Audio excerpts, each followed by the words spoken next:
오늘 함께 나눌 말씀 에베소서 3장 1절에서 6절까지 내용입니다. 에베소서 3장 1절에서 6절까지 내용입니다. 제가 내용을 읽어보겠습니다. 이러므로 그리스도 예수의 일로 너희 이방인을 위하여 갇힌 자 된 나 바울이 말하거니와 너희를 위하여 내게 주신 하나님의 그 은혜의 경륜을 너희가 들었을 터이라. 곧 계시로 내게 비밀을 알게 하신 것은 내가 먼저 간단히 기록함과 같으니 그것을 읽으면 내가 그리스도의 비밀을 깨달은 것을 너희가 알 수 있으리라.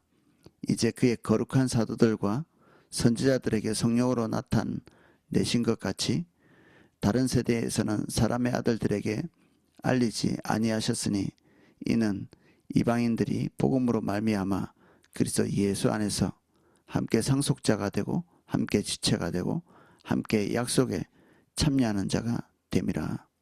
아멘.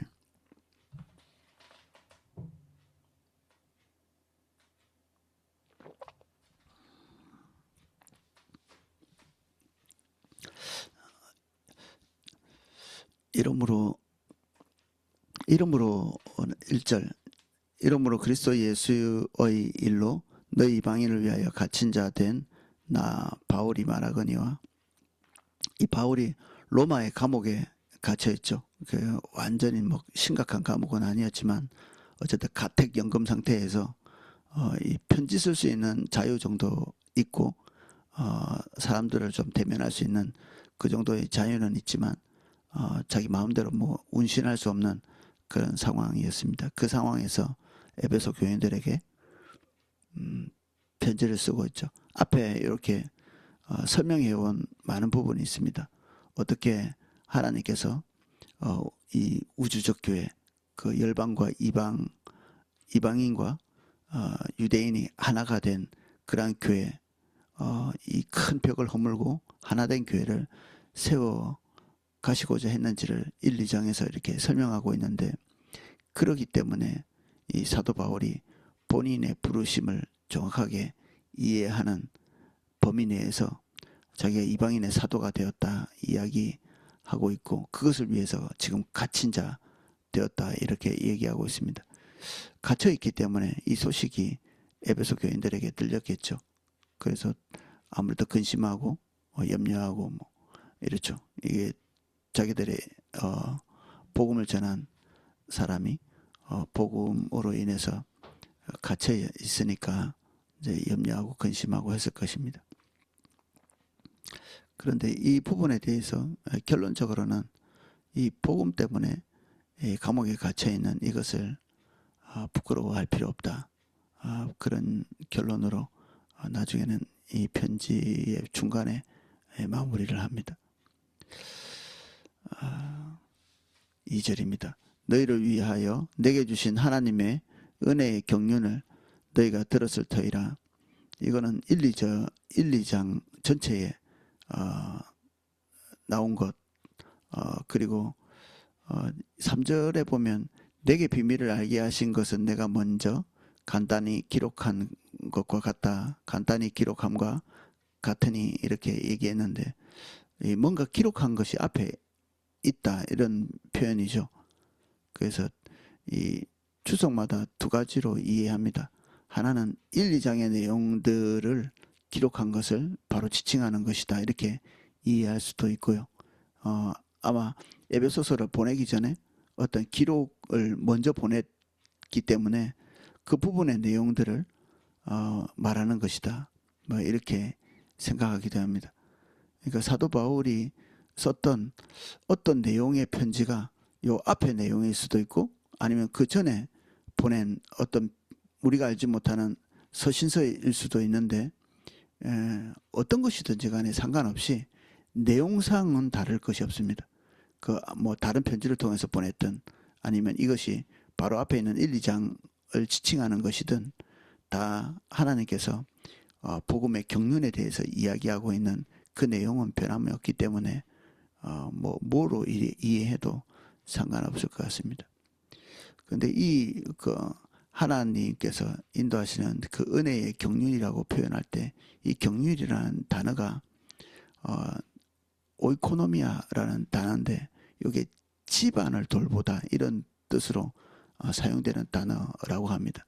집안을 돌보다 뭐 집안에 음식이 떨어지지 않게 하고 청소하고 고장난 곳이 있으면 고치고 그리고 좀 뭐 증축이나 뭐 이렇게 해야 될 일이 있으면 또 증축하고 보수하고 이렇게 해서 집안이 잘 돌아갈 수 있도록 신경을 쓰고 에너지를 가하고 지혜를 투자하는 것 이게 경륜이라는 단어입니다. 오이코노미아 집안을 돌보는 것처럼 자기 집을 돌보는 것처럼 하나님께서 이 지구를 잘 돌보고 계시는 이 지구 전체가 오이코노미아에 해당되는 거죠.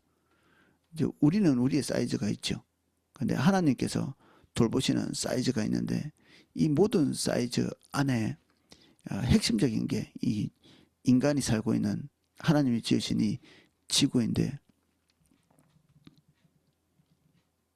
그것을 돌보시는 이방인과 유대인들을 돌보셔서 하나님의 백성 삼고자 하시는 하나님의 크신 돌보심의 그 경륜을 사도 바울이 따라가기 위해서 자신의 삶을 이렇게 드리고 감옥에도 갇히고 한 것이죠. 4절 그것을 읽으면 내가 그리스도의 비밀을 깨달은 것을 너희가 알 수 있으리라. 이 비밀은 점진적 계시를 얘기합니다.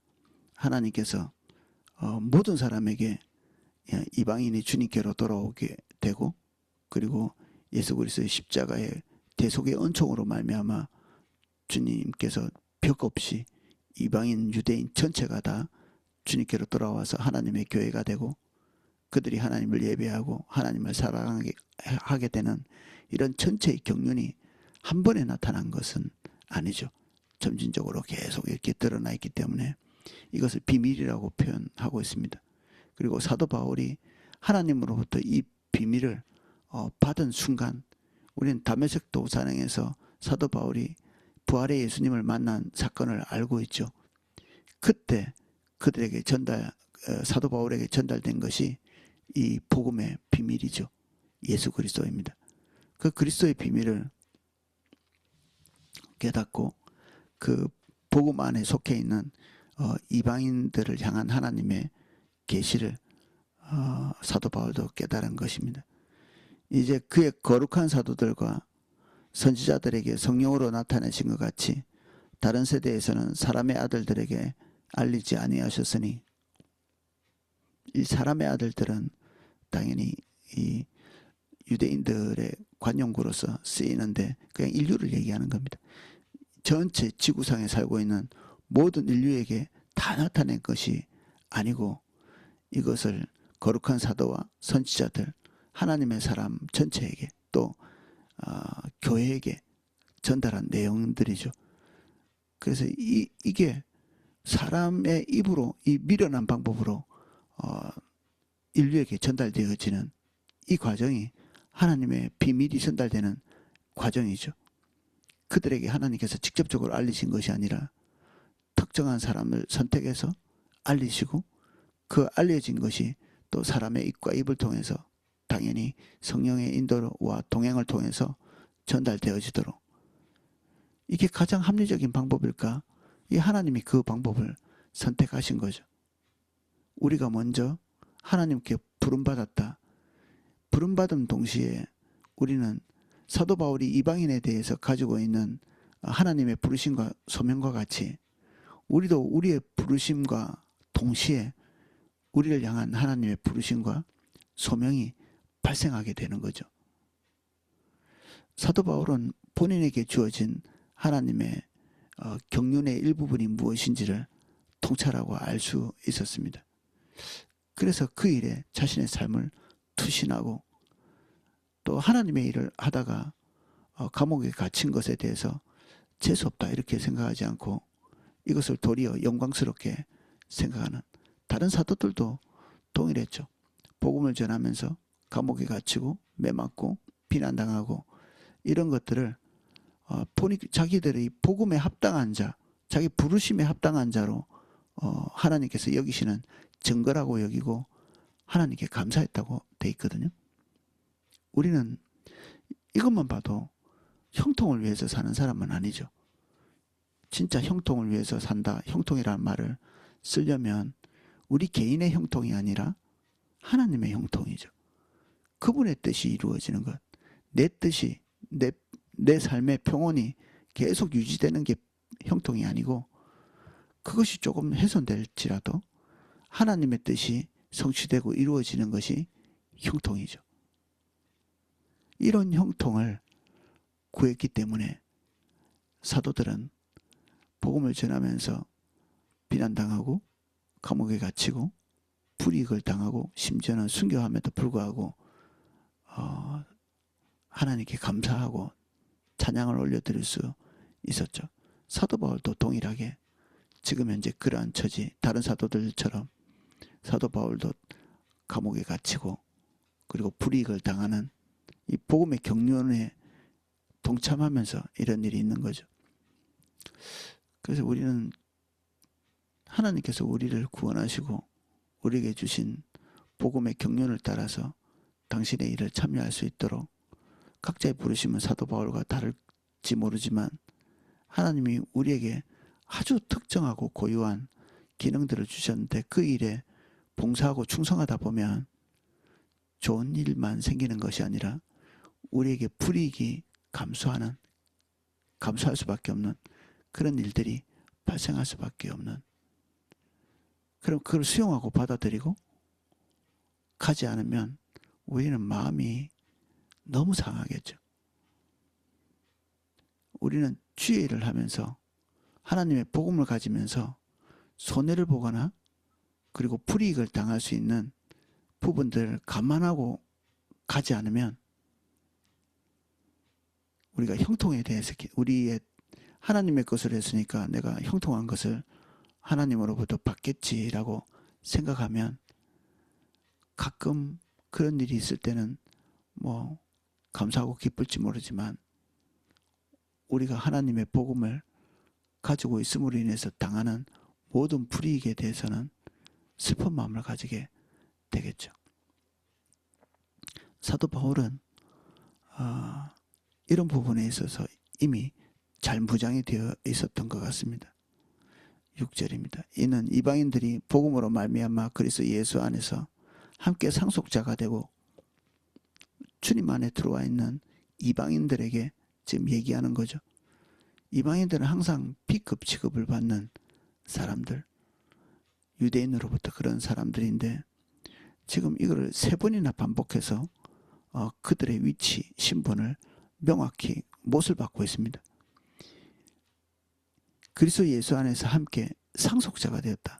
하나님 나라의 모든 신령한 것들을 같이 받는, 유대인이 받는다면 당연히 이방인으로서 주님 안에 들어와 있는 이 사람들도 그 상속자가 같이 되어줄 수 있고, 그리고 유대인만 교회 구성원이 아니라 본인도 몸의 중요한 한 지체로서 들어와서 교회의 한 부분이 되어지고 또 함께 약속에 참여한 자가 되는, 하나님께서 우리에게 주시는, 그리고 당신이 성취한 그 모든 하나님 나라의 특권들을 이방인들도 같이 누릴 수 있는 존재가 된, 이 모든 풍성한 것들, 신께서 주시는, 하나님께서 주시는 이 풍성함들이 복음과 함께 그들에게 와 있기 때문에 결론적으로는 오늘 사도 바울이 복음 때문에 후퇴하는 이 부분, 자기 개인적인 복지의 후퇴를 말하는 거죠. 감옥에 갇히고 그리고 자유를 잃고 하는 이런 부분들이 극복되어진다. 우리는 뭐 영적으로 축복받으니까 육적으로도 축복받고 경제적인 부분, 관계적인 부분도 다 축복받는다. 뭐 순복음에서 말하는 삼박자 축복, 그런 것들 얘기하지만 화면에서 그게 적용이 될 수 있는 부분이 있음에도 불구하고 우리가 그런 것들을 주목하고 가다 보면 복음을 전할 때마다 그렇지 못한 부분들을 계속 맞닥뜨리게 되기 때문에 실망을 크게 할 수 있습니다. 우리는 사도 바울을 보는 것이 훨씬 더 올바른 것이죠. 사도 바울은 그가 복음을 전하면서 얻게 될 하나님의 백성으로서 그리고 사도로서 복음 전하는 자로서 얻게 될 것이 그리고 그가 이방인들에게 공유할 수 있다고 얘기하고 있는 이 축복의 내용들이 눈에 보이는 육신적인 것이 아니라 눈에 보이지 않는 영적인 부분들 그리고 하나님께서 예비하신 하나님으로부터 오는 것들 임을 이게 여기에 완전히 명시하고 있죠. 본인도 당연히 이런 유업 그리고 약속에 참여함 그리고 상속자가 됨 이거에 대해서 분명히 인식하고 있었겠죠. 복음을 받은 다른 사람들 특별히 에베소 교인들도 그들이 복음으로 인해서 당하는 수치와 멸시 그리고 손해들이 그들에게 얼마든지 극복되어질 수 있는 것이 되려면 사도 바울과 같이 그 영광스러운 그 결과물들을 바라볼 수 있는 믿음의 눈이 필요했죠. 그래서 그것이 있기를 기대하고 있습니다. 네, 오늘은 여기까지 살펴보겠습니다.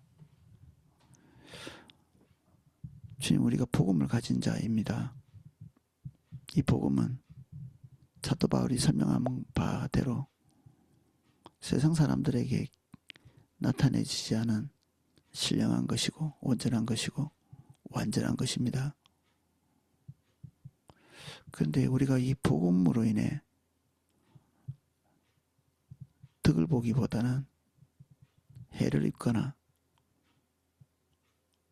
전진보다는 후퇴를 해야 하거나 내가 원하고 기대하는 것을 달성하기보다는 내가 원하고 기대하는 것을 단념해야 될 때가 있습니다.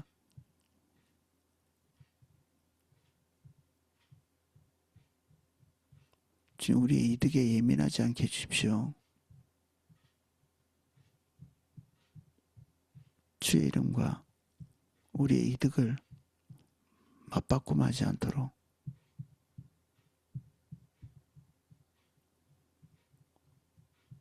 손해를 보는 자리에 있는 것을 두려워하지 않게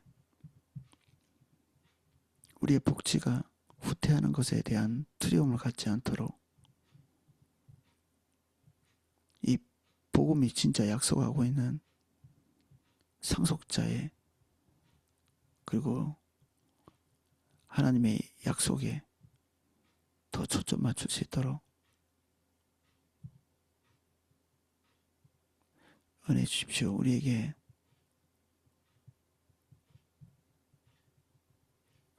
손해를 감수할 수 있는 풍요를 그 하늘의 풍요를 볼 수 있는 안목을 주십시오.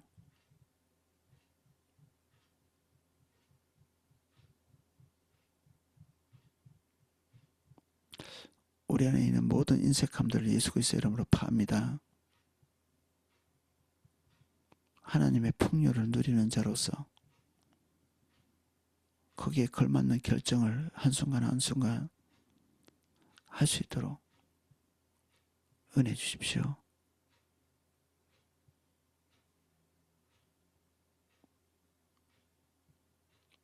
예수님 이름으로 기도합니다. 아멘. 네, 각자 기도하실 수 있도록 음악을 방송해 드리겠습니다.